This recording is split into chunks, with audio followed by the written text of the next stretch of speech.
This is the number one debate I hear at closing tables, dinner parties, and coffee shops right now. The question is, Rebecca, do I buy the brand new house with the warranty and the fresh paint? Or do I put my money into the older home that needs work? Most agents will tell you to follow your heart. I'm going to tell you to follow the math. Because looking at 2026, we're seeing a huge split in the market. We might be seeing a bubble in the new construction prices, while the smart money is quietly buying up the older legacy homes. If you don't know the difference between paying for turnkey and creating sweat equity, you could be leaving a fortune on the table. Let's keep it simple. Turnkey premium is the extra cash you pay to walk in and do nothing. Sweat equity is the money you made by doing the work yourself. Today, I'm going to teach you the financial terms developers use, the fancy words like CapEx and the CDD fees. Whether you're buying your first condo or your third estate, by the end of this video, you will know exactly where to put your money to make the most profit in 2026. Let's start with new construction. We all love it. It's sexy, it's clean, but financially, you need to understand what you're paying for. In this industry, we call it the newness premium. When a developer sells you a home, they've crunched the numbers perfectly. They've calculated the land, the materials, the labor, and their profit. When you buy that home, you're paying retail price. You are paying the developer spread. That means they've made the profit, not you. There is very little meat on the bone left for you. You are basically paying for the convenience of not dealing with the contractors. But here's the hidden killer that very few buyers talk about until they see their tax bill, the CDD fee. You might see a beautiful new community in South Miami or Homestead and think this price looks good. But many of these places are funded by a community development district or the CDD.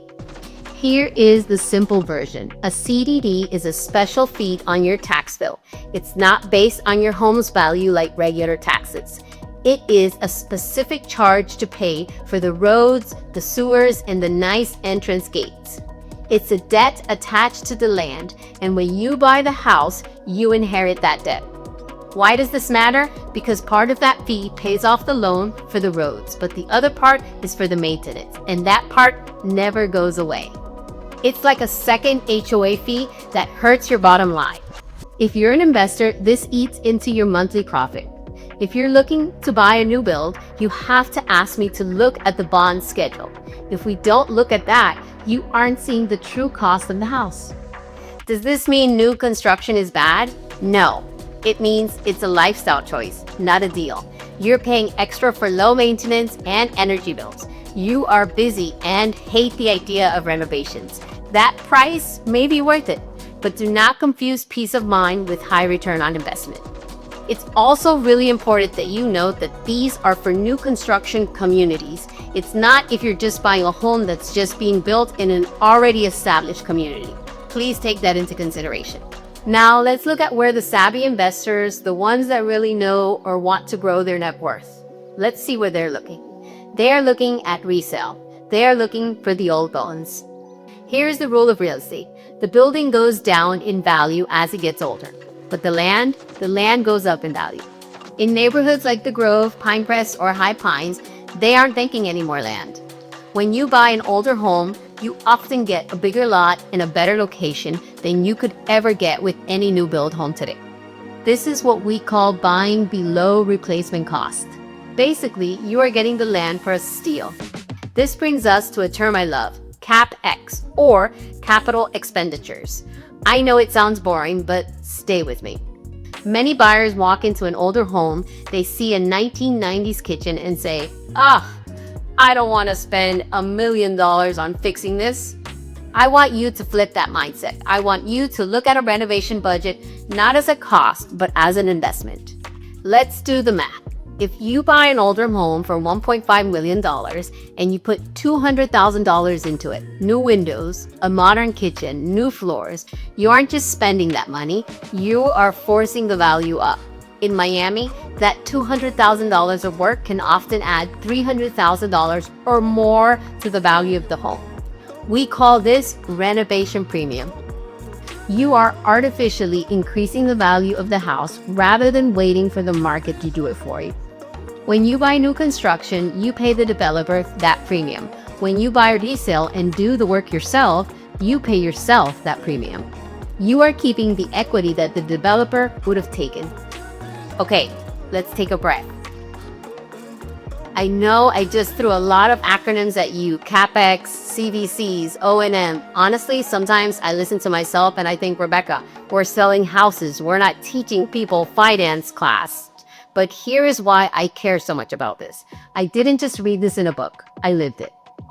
A few years ago, my husband and I, we bought our own place in South Miami. It wasn't perfect. It was actually terrible. It was definitely what we call original condition, meaning it needed everything. But I saw the land, I saw the street, and I knew the numbers worked.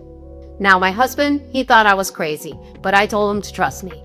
We lived through the dust. We dealt with the contractors. I put in the sweat equity. When I finally sold that home, I walked away with a profit that was double what I would have made if I would have just found the shiny new townhome down the street. That one sale changed my financial life, and I want the same for you.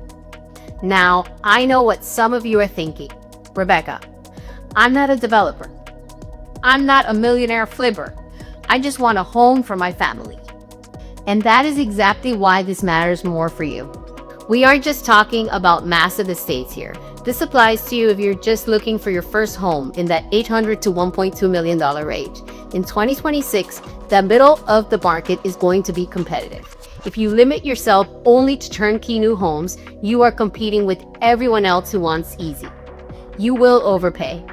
But if you're willing to learn, if you are willing to let me guide you toward a home with good bones that just needs some love, you can get into the neighborhood you thought you couldn't afford.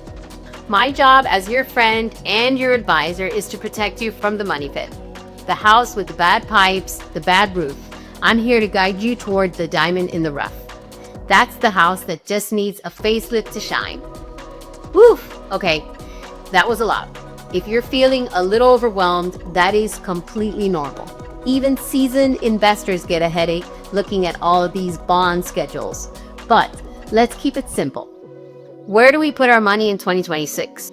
If you want convenience, new construction waits, but you have to watch out for those hidden fees. If you want maximum profit, resale with the smart renovations is the winner because you are forcing the value up yourself.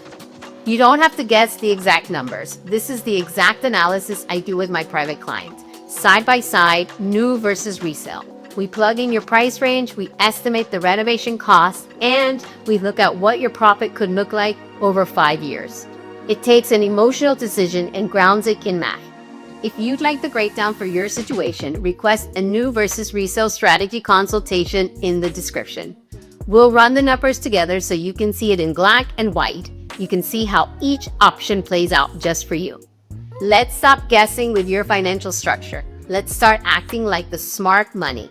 I'm Rebecca, your advisor near Miami. Thanks for watching, and I'll see you at the next video.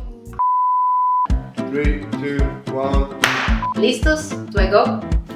I think it's too slow. El papelito, papelito, pa' que Ana me diga. You want me to say it again? Yeah. Okay, Sheila. Vamos, porque ya estoy I'm warmed up. My job as your friend and yours, I almost want to go back once more. Right. Back a little more. Right. Because you are forcing the value. Hallelujah.